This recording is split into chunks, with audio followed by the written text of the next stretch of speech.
جب سے تم نے مکہ کے اندر اسلام اور توحید کی بات کی، مکہ کے اندر اختلاف برپا ہو گیا، میاں بیوی میں اختلاف ہو گیا، بھائی بھائی میں اختلاف ہو گیا، والدین اولاد میں اختلاف ہو گیا. تو آخر تم چاہتے کیا ہو؟ کیوں ایسا کر رہے ہو؟ اور ہم تو تمہاری سب سے زیادہ عزت کرنے والے تھے، اپنی عزت کو ہمارے درمیان ختم کیوں کر رہے ہو؟ دیکھو میں ایک آفر لے کر کے آیا ہوں، اگر تم اپنے اس دعوت سے باز آ جاؤ گے تو یہ پورا مکہ، پورے مکے کی جانب سے میں آفر لے کر کے آیا ہوں، تم کو ہم عرب کا بادشاہ بنا دیں گے. اور اگر تمہیں دولت چاہیے تو ہم تمہارے قدموں میں دولت کا دریا بکھیر دیں گے. اور اگر تمہارا مقصد کسی خاتون سے شادی کرنے کا ہے تو عرب کی سب سے خوبصورت لڑکی سے ہم تمہارا نکاح کر دیں گے. اتنی بڑی بڑی باتیں آفر پہ آفر نبی کریم صلی اللہ علیہ وسلم کے سامنے کھڑے ہو کر کے دے رہا ہے. اللہ کے نبی صلی اللہ علیہ وسلم خاموشی سے اس کا جواب سن رہے ہیں، اس کی ساری گفتگو سن رہے ہیں. اللہ کے نبی صلی اللہ علیہ وسلم نے کہا کہ تمہاری بات پوری ہو گئی؟ اس نے کہا کہ ہاں میری بات مکمل ہو گئی. اللہ کے نبی صلی اللہ علیہ وسلم نے کہا کہ اب میرا جواب سنو. اب اللہ کے نبی صلی اللہ علیہ وسلم نے اپنی گفتگو کے ذریعے سے اس کی گفتگو کا جواب آپ نے نہیں دیا. آپ صلی اللہ علیہ وسلم چاہتے تھے اس نے لمبی چوڑی تقریر آپ کے سامنے کی، آپ بھی لمبی چوڑی تقریر اس کے سامنے کر سکتے تھے. اللہ کے نبی صلی اللہ علیہ وسلم نے اس کی گفتگو کا جواب اپنے گفتگو سے نہیں دیا. جب بات اس کی مکمل ہو گئی، بات اس کی پوری ہو گئی، اللہ کے نبی صلی اللہ علیہ وسلم نے کہا کہ اب تم میرا جواب سنو. اللہ کے نبی صلی اللہ علیہ وسلم اس کے سامنے قرآن پڑھنا شروع کر دیے. حامیم سورہ فصلت پڑھنے لگے. پڑھتے پڑھتے جب قرآن کریم کی اس آیت کریمہ پر پہنچے کہ فَإِنْ أَعْرَضُوا فَقُلْ أَنذَرْتُكُمْ صَاعِقَةً مِثْلَ صَاعِقَةِ عَادٍ وَثَمُودَ، کہ نبی صلی اللہ علیہ وسلم آپ ان کافروں سے کہہ دیجئے کہ اگر انہوں نے آپ کی بات نہیں مانی تو ان کا وہی انجام ہوگا جو قوم عاد اور قوم سمود کا اللہ نے کیا ہے. اور عتبہ کو اچھی طرح سے پتا تھا. نبی صلی اللہ علیہ وسلم جیسے ہی اس آیت کریمہ پر پہنچے فوراً اس نے اپنا ہاتھ نبی صلی اللہ علیہ وسلم کے منہ پر رکھ دیا اور کہا بس کرو محمد بس کرو. وہ پتا تھا، اس کو معلوم تھا کہ قوم عاد اور قوم سمود کا اللہ نے انجام کیا کیا ہے، اس کو اچھی طرح سے پتا تھا.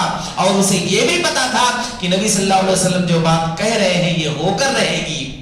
خاموش ہوا، اپنے سر کو جھکایا اور وہاں سے چلتا بنا. قوم والے منتظر تھے، مکہ والے ایک جگہ پر بیٹھ کر کے انتظار کر رہے تھے کہ عتبہ ابھی کوئی نہ کوئی رزلٹ تو ضرور لے کر کے آئے گا. مکہ والے دیکھ رہے ہیں عتبہ اپنے سر کو جھکائے ہوئے اور اپنے چہرے کو بنائے ہوئے مکہ والوں کے سامنے پہنچتا ہے. مکہ والے اس کا اترا ہوا چہرہ دیکھ کر کہتے ہیں کہ عتبہ کو دیکھو، یہ تو محمد کا جادو اس پر بھی چڑھ گیا ہے. نبی کریم صلی اللہ علیہ وسلم نے اسے برا بلا کہا، آپ نے اسے کچھ ڈانٹا نہ. آپ صلی اللہ علیہ وسلم نے اپنی گفتگو کے ذریعے سے اسے جواب دیا، نہ آپ صلی اللہ علیہ وسلم نے اسے کچھ کہا. صرف آپ صلی اللہ علیہ وسلم اس کے سامنے قرآن پڑھ رہے ہیں. اسی لیے میں نے کہا کہ یہ قرآن کریم ایک دفاع والی کتاب ہے. وہ چیلنج لے کر کے آیا تھا اور لوگ یہ سمجھ رہے تھے کہ ابھی یہ نبی صلی اللہ علیہ وسلم پر غالب ہو جائے گا. اللہ کے نبی صلی اللہ علیہ وسلم نے اس کے سامنے چند آیتیں پڑھی، اس کی حالت خراب ہو گئی. تو مکہ کے اندر یہ آیت کریمہ جو اتاری جاتی تھی، اللہ رب العالمین نے کہا کہ اس کتاب کے ذریعے سے آپ اپنا دفاع کریے. تو قرآن مجید یہ دفاع والی کتاب ہے. آپ بھی کسی شخص کو اگر آپ تبلیغ کریں، کسی کو اسلام کی جانب بلائیں یا جو متاثر ہو، تو اگر آپ اپنی گفتگو اس کو کر کے اپنے انداز میں اسے سمجھائیں گے، وہ آپ کی بات اتنی توجہ سے نہیں سنے گا. لیکن آپ قرآن کی عربی الفاظ کو پڑھیں گے اور دھیان سے سنے گا اور اس کا اثر بھی اس پر ہوگا. تو قرآن مجید یہ اللہ رب العالمین کی جانب سے نازل کردہ جو کتاب تھی، اس کی بہت ساری خصوصیت تھی. اسی طریقے سے قرآن مجید کی ایک خصوصیت اور ہے کہ اسی طریقے سے قرآن مجید کی جو بہت سارے احکامات ہیں، آپ کو یہ کرنا ہے، آپ کو وہ کرنا ہے. تو قرآن مجید کی یہ ایک تعلیمات جو ہمیں اللہ رب العالمین نے دیا ہے وہ یہ کہ قرآن مجید کے احکامات پر ہمیں عمل کرنا ہے، قرآن مجید کی تعلیمات پر ہمیں عمل کرنا ہے. قرآن مجید کو تلاوت بھی کرنا ہے، قرآن مجید کو سمجھ کر بھی پڑھنا ہے، قرآن مجید میں غور کرنا ہے، تدبر کرنا ہے. اور اس کے ساتھ ساتھ جب آپ تدبر کریں گے، غور کریں گے، تو بہت ساری تعلیمات آپ کو خود سمجھ میں آ جائے گی. اس میں سے ایک تعلیم اتحاد و اتفاق کی بھی ہے. آپس میں مل جل کر رہنے، آپس میں ایک ساتھ رہنے، آپس میں ایک دوسرے کے ساتھ مل جل کر کے اللہ رب العالمین نے اس کی بھی ہمیں تعلیم دی ہے. آپ نے کہا، اللہ رب العالمین نے قرآن میں کہا وَاعْتَصِمُوا بِحَبْلِ اللَّهِ جَمِيعًا وَلَا تَفَرَّقُوا، کہ اے لوگو تم اللہ رب العالمین کی رسی کو مضبوطی سے پکڑو. اور یہ ایک ایسی تعلیم ہے کہ دین اسلام میں قرآن مجید کے متعدد مقامات پر اللہ رب العالمین نے اس کی تعلیم ہمیں دی ہے. اور اسی طریقے سے یہی قرآن مجید کے اندر اگر آپ پڑھیں گے تو قرآن مجید کے اندر اللہ رب العالمین نے ایک دوسرے کو بھائی بھائی بھی قرار دیا ہے. قرآن مجید ہی نے ایک دوسرے کا ساتھی اللہ رب العالمین نے قرار دیا ہے کہ سب ایک دوسرے کے ساتھی ہیں, ایک دوسرے کے بھائی بھائی ہیں, لہٰذا انہیں اختلاف نہیں کرنا چاہیے, آپس میں مل جل کر رہنا چاہیے, آپس میں ایک دوسرے سے محبت قائم کرتے رہنا چاہیے. اللہ کے نبی صلی اللہ علیہ وسلم نے کہا وَكُونُوا عِبَادَ اللَّهِ إِخْوَانًا, اے اللہ کے بندو تم بھائی بھائی بن کر رہو. عرب کا دور وہ تھا جب قرآن کریم نہیں اتارا گیا تھا, تو ایسے موقع پر لوگوں کے درمیان عصبیتیں تھیں, لوگوں کے اندر جہالت ایسی تھی کہ وہ لوگ ایک دوسرے سے چھوٹی چھوٹی چیزوں کو لے کر کے ایسا اختلاف کرتے تھے کہ حتیٰ کہ جانوروں کے مسئلے کو لے کر کے, جانوروں کا بھی اگر کوئی مسئلہ ہو جاتا تھا تو اس جانوروں کے مسئلے کو لے کر کے آپس میں تلواریں نکل پڑتی تھی. قبیلے تھے, خاندان تھے, لیکن اس کے باوجود معمولی باتوں سے لے کر کے وہ لوگ لڑائی جھگڑا شروع کر دیتے تھے. لیکن اسلام آیا, قرآن مجید اتارا گیا, تو قرآن مجید کے اندر جہاں بہت ساری تعلیمات دی گئی ہیں ان میں سے ایک اہم تعلیم یہ تھی کہ تم بھائی بھائی بن کر رہو, آپس میں ایک دوسرے سے دشمنی نہ کرو, آپس میں متحد بن کر کے رہو. قرآن مجید نے اس بات کی تعلیم دی ہے. اللہ رب العالمین, اللہ کے نبی صلی اللہ علیہ وسلم کہتے ہیں لا فضل لعربی ولا عجمی ولا لعجمی علی عربی ولا لاحمر علی اسود الا بالتقوی, کہ کسی عجمی کو کسی عربی پر کوئی فضیلت نہیں ہے, نہ کسی عربی کو کسی عجمی پر کوئی فضیلت ہے, نہ کسی گورے رنگ کے شخص کو کسی کالے پر فضیلت ہے, نہ کسی کالے کو کسی گورے پر فضیلت ہے, الا بالتقوی, فضیلت کا میدان ہے. آپس میں ایک دوسرے سے مقابلے کا اگر میدان ہے تو وہ تقوی کا میدان ہے, تقوی کا میدان ہے. اگر تم ایک دوسرے سے مقابلہ کرنا چاہتے ہو, ایک دوسرے سے تم آگے بڑھنا چاہتے ہو, تو تم تقوی میں آگے بڑھو. اللہ رب العالمین نے اس بات کی ہمیں تعلیم دی ہے. اور اللہ کے نبی صلی اللہ علیہ وسلم نے ہر اس چیز کو جس سے جاہلیت کی بو آ رہی ہو, یا اسی طریقے سے خاندان اور قبیلے کو لے کر کے لوگ آپس میں الگ الگ کنبے اور قبیلے بنا کر کے جو الگ الگ رہنے کی کوشش کر رہے ہیں, اللہ کے نبی صلی اللہ علیہ وسلم نے ان ساری چیزوں کا خاتمہ کر دیا. آپ دیکھیے غزوہ بنی مصطلق کا موقع ہے, اللہ کے نبی صلی اللہ علیہ وسلم غزوے سے واپس ہو رہے تھے کہ آپ صلی اللہ علیہ وسلم نے صحابہ کرام کو لے کر کے ایک جگہ آپ نے پڑاؤ ڈالا, آرام فرمانے کے لیے لیٹ گئے. مہاجرین اور انصار میں سے ایک شخص کا جھگڑا ہو گیا, دونوں میں سے آپس میں, ظاہر سی بات ہے انسان ہے, بشری تقاضے کے خاطر کسی مسئلے کو لے کر کے اختلاف کر لیے. اب آپس میں جب لڑنے لگے تو مہاجرین میں سے ایک شخص کھڑا ہوا اور اس نے کہا یا المہاجر, کیا ہے مہاجرین کی جماعت, آؤ ہماری مدد کرو. ادھر سے انصاری صحابی میں سے ایک شخص کھڑے ہو گئے, وہ اپنے انصاریوں کو پکارنے لگے کہ اے انصار کی جماعت آؤ ہماری مدد کرو. راوی حدیث کہتے ہیں کاد الفریقان ان یقتتلا, معاملہ یہ تھا کہ دونوں لوگ آپس میں لڑ پڑتے, جھگڑ پڑتے. کسی نے اللہ کے نبی صلی اللہ علیہ وسلم کو آواز دی, اللہ کے نبی صلی اللہ علیہ وسلم نے یہ دیکھا کہ مہاجر یہ اپنی جماعت والوں کو پکار رہا ہے, انصار کا وہ شخص یہ اپنی جماعت والوں کو پکار رہا ہے. اللہ کے نبی صلی اللہ علیہ وسلم وہاں سے بھاگے. راوی حدیث کہتے ہیں کہ اللہ کے نبی صلی اللہ علیہ وسلم نے اپنے چادر کو لپیٹا بھی نہیں, گھسیٹتے ہوئے اللہ کے نبی صلی اللہ علیہ وسلم آپ وہاں پہنچے. پھر معاملے کو آپ نے دیکھا, پھر آپ نے لوگوں کو سمجھایا, بجھایا, جھگڑے کو ختم کرایا. جھگڑے کو ختم کرانے کے بعد اللہ کے نبی صلی اللہ علیہ وسلم نے کہا افبداب الجاہلیت وانا بین ظہرانیکم, کیا تم لوگوں نے ابھی سے جاہلیت کی پکارنا شروع کر دیا اور میں ابھی تمہارے درمیان موجود ہوں؟ ابھی کل میں نے تمہارے درمیان اختلاف کو ختم کیا ہے, ابھی کل میں نے تم کو بھائی بھائی بنایا ہے, ابھی کل میں نے تم دو لوگوں کو آپس میں ایک دوسرے کا ساتھی بنایا ہے, اور ابھی میں تمہارے درمیان موجود ہوں اور تم لوگ جاہلیت کی پکار رہے ہو. اب اللہ کے نبی صلی اللہ علیہ وسلم نے جو جاہلیت کی پکارنے کی بات کہی, جبکہ مہاجر یہ کسی قبیلے کا نام نہیں ہے, انصار یہ کسی خاندان کا نام نہیں ہے, مہاجر یہ اللہ رب العالمین کا دیا ہوا نام ہے, انصار یہ اللہ رب العالمین کا دیا ہوا نام ہے. اور وہ دونوں صحابی کسی خاندان اور کسی قبیلے کا نام لے کر کے نہیں پکار رہے تھے, لیکن شریعت اسلامیہ نے ہر اس چیز کا خاتمہ کر دیا ہے جس سے اختلاف کی بو آ رہی ہو. شریعت نے ہر اس چیز کو ختم کر دیا ہے جس سے اختلاف کا سبب بن سکتا ہو. شریعت نے ان ساری باتوں پر پابندی لگا دی ہے جس سے اختلاف ہو سکتا ہو, جس سے عصبیت کی بو آ رہی ہو, جس سے خاندان اور قبیلے سے فخر کی بات کہی جا رہی ہو. شریعت اسلامیہ نے ان ساری چیزوں پر پابندی لگا دی ہے. اللہ کے نبی صلی اللہ علیہ وسلم نے ڈانٹا اور سمجھایا، جبکہ ان لوگوں کا وہ مقصد نہیں تھا۔ تو شریعت اسلامیہ قرآن مجید ہمیں اس بات کی تعلیم دیتا ہے، اتحاد و اتفاق کی تعلیم دیتا ہے۔ اور ایک بات ہم یاد رکھیں، آج ہمارے یہاں روش کیا چل رہی ہے کہ سب لوگ ایک ہو جاؤ، سب لوگ ایک ہو جاؤ۔ اتحاد کا نعرہ جو دیا جاتا ہے، سارے لوگ ایک پلیٹ فارم پہ جمع ہو جاؤ، سارے لوگ ایک پلیٹ فارم جاؤ، یہ بات کچھ حد تک ٹھیک ہے، موجودہ حالات کے اعتبار سے اتحاد کی دعوت دی جا سکتی ہے، ایک ساتھ سارے لوگ مسلمان مل سکتے ہیں، لیکن حقیقی اور اسلامی اتحاد اس وقت ہوگا جو توحید پر ہوگا۔ بظاہر تو متحد ایک اسٹیج پہ جمع ہو کر کے ہم متحد یا اتحاد کا نعرہ لگا کر کے سارے لوگوں کو تو دکھا سکتے ہیں کہ ہم متحد ہو چکے ہیں، لیکن حقیقی اور اسلامی اتحاد توحید پر ہوگا۔ اتحاد کے جس مفہوم کو نبی کریم صلی اللہ علیہ وسلم نے سمجھایا ہے، اس کو اگر ہم سمجھیں گے تو حقیقی اسلامی اتحاد ہوگا۔ صحابہ کرام نے اتحاد کا جو معنی اور مطلب سمجھا ہے، اس پر اگر ہم اتحاد کرنے کی کوشش کریں گے، اس پر ہم متحد ہونے کی کوشش کریں گے تو حقیقی اسلامی اتحاد ہوگا۔ وقتی طور کے لیے اسے سمجھوتا کہا جا سکتا ہے کہ حالات کے پیش نظر ہم متحد ہو جائیں، حالات کے پیش نظر مسلمان ایک ہو جائے، ایک مجلس میں جمع ہو جائے، ایک اسٹیج پر جمع ہو جائے، یہ بہت اچھی بات ہے، یہ ہونا چاہیے، لیکن اس کے ساتھ ساتھ اسلام کو ہمیں سمجھنا چاہیے، توحید کو ہمیں سمجھنا چاہیے۔ صحابہ کرام میں اتحاد کیسے ہوا وہ ہمیں دیکھنا ضروری ہے، صحابہ کرام کیسے لوگوں پر غالب آئے یہ ہمیں دیکھنے کی ضرورت ہے۔ ایسے ہی چلا کر کے، ایسے ہی دعویٰ کر کے اتحاد کا کچھ مطلب نہیں ہوگا، اور اتحاد دینی ضرورت بھی ہے اور اتحاد دنیاوی ضرورت بھی ہے۔ دین پر چلنے کے لیے بھی اتحاد ضروری ہے اور دنیا میں چلنے کے لیے بھی اتحاد ضروری ہے، تو اس لیے دونوں مفہوم کو ہمیں ہمارے لیے سمجھنا ضروری ہے۔